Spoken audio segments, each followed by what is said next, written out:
Hello, students. I hope you will find at home. So, in SST, we are discussing about the history nationalism in India. In this topic, we have discussed about so many topics, and currently we are discussing about the different stand of Swaraj in different parts of country. कि इसमें हम ये देख रहे थे कि किस तरह से लोग अलग अलग तरीके से स्वराज की मतलब को ले रहे थे। इसमें हमने देखा है कि टाउन एरिया में किस तरह से स्वराज को लिया गया, कंट्री साइड में किस तरह से हुआ, और आज हम देखेंगे कि प्लांटेशन में किस तरह से लोगों ने स्वराज का मतलब समझा था। तो प्लांटेशन का मतलब है स्पेशली जो चाय बागान है या रबड़ उत्पादन वाले जो क्षेत्र होते हैं, तो ऐसे जगहों को प्लांटेशन कहा जाता है। स्पेशली इसमें आपके टी गार्डन्स ज़्यादातर प्रेफर किए गए हैं। So let me try to understand about this facts. Workers too had their own understanding of Mahatma Gandhi and the notion of swaraj. कि जो प्लांटेशन में वर्क करने वाले पीपल्स थे, उन्होंने महात्मा गांधी और स्वराज के मतलब को अपने तरीके से समझा था। For plantation worker in Assam, freedom meant the right to move freely in and out of the confined space in which they were enclosed, and it meant retaining a link with the village from which they had come।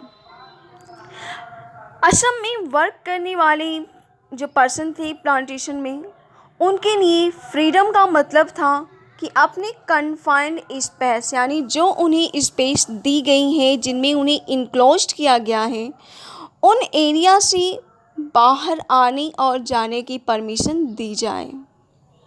Actually हुआ ये था कि British rule ने एक inland immigration act को पास किया था 1859 में, और इस एक्ट के अकॉर्डिंग जो प्लांटेशन में वर्क करने वाले लोग थे, उन्हें टी गार्डन से बाहर आने जाने की परमिशन नहीं थी।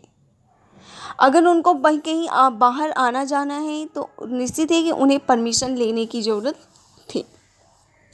इस वजह से वे ये चाहते थे, तो उनके लिए उन्होंने फ्रीडम का मतलब ये निकाला कि हमें अपने जो कन्फाइंड एरिया में जो क्लोज किया गया है उन्हें बाहर निकाला जाए। So when they heard of the non-cooperation movement, thousands of workers defied the authorities, left the plantation and headed home। कि जब उन्होंने नॉन कोऑपरेशन मूवमेंट्स के बारे में सुना, तो थाउजेंड्स वर्कर्स वहाँ से अथॉरिटी को डिफाइट किए। इट मीन्स उनको धोखा दे दिए, उनसे बाहर हटते चले गए, उनसे दूरी बनानी शुरू कर दिए। उन्होंने प्लांटेशन को छोड़ दिया और घर की तरफ मूव कर गए। They believe that Gandhi Raj was coming and everyone would be given land in their own village. उन्हें विश्वास था कि गांधी राज आएगा और हर किसी को उनकी अपनी ही विलेज में ज़मीनें दी जाएंगी। लेकिन ऐसा हुआ नहीं कि वो अपनी प्लांटेशन से तो निकले, लेकिन वे अपने डेस्टिनेशन, अपने घर तक नहीं पहुंच पाए, क्योंकि इस समय बहुत बड़े पैमाने पे हर जगह पे स्ट्राइक्स वगैरह चल रही थी। रेलवे में, स्टीमर्स में, इन जगहों पे स्ट्राइक होने की वजह से इनको आने जाने का कोई साधन नहीं मिल पाया था।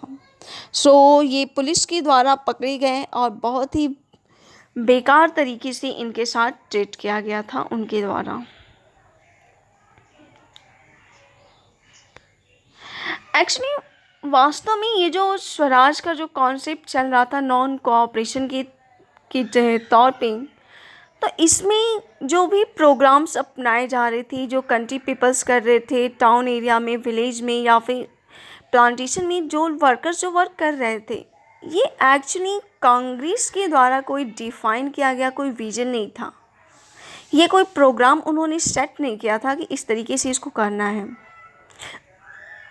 तो इसी वजह से हर कोई अपने तरीके से, अपनी प्रॉब्लम्स की वजह से, जो उन्होंने सफ़र किया है, जो उनके साथ प्रॉब्लम्स आई थी, उनके अकॉर्डिंग उन्होंने अपने तरीके से स्वराज को देखना शुरू कर दिया। यहाँ तक कि ट्राइबल्स ने भी, जो ट्राइबल जनजातियाँ थीं, उन्होंने भी ब्रिटिश रूल्स की अगेंस्ट उन्होंने स्ट्राइक किया, उन्होंने उनका विद्रोह किया था। एक्चुअली जनजातियों, बहुत सारी ऐसी रूल्स रेगुलेशंस आए थे जिनकी वजह से जनजातियों की लाइफ पे भी बहुत ज़्यादा इफ़ेक्ट पड़ा था, और उसकी वजह से वे ट्राइबल्स भी इनके अगेंस्ट होते चले गए थे। जब उन्होंने गांधी का नाम उन्होंने लेना शुरू किया और स्वतंत्र भारत स्लोगन के माध्यम से उन्होंने आगे मूवमेंट्स को स्टार्ट किया, तो वह कहीं ना कहीं इमोशनली इंडिया के कॉन्सेप्ट में वो जुड़ना शुरू किए थे।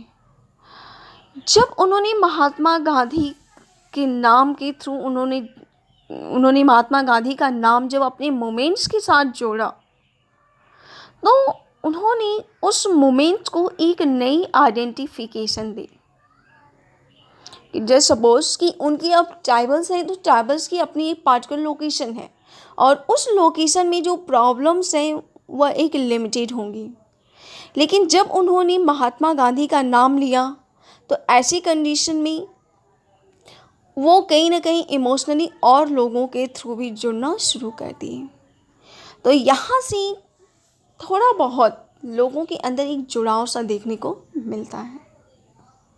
यहाँ पर एक घटना का सीन दिखाया गया है।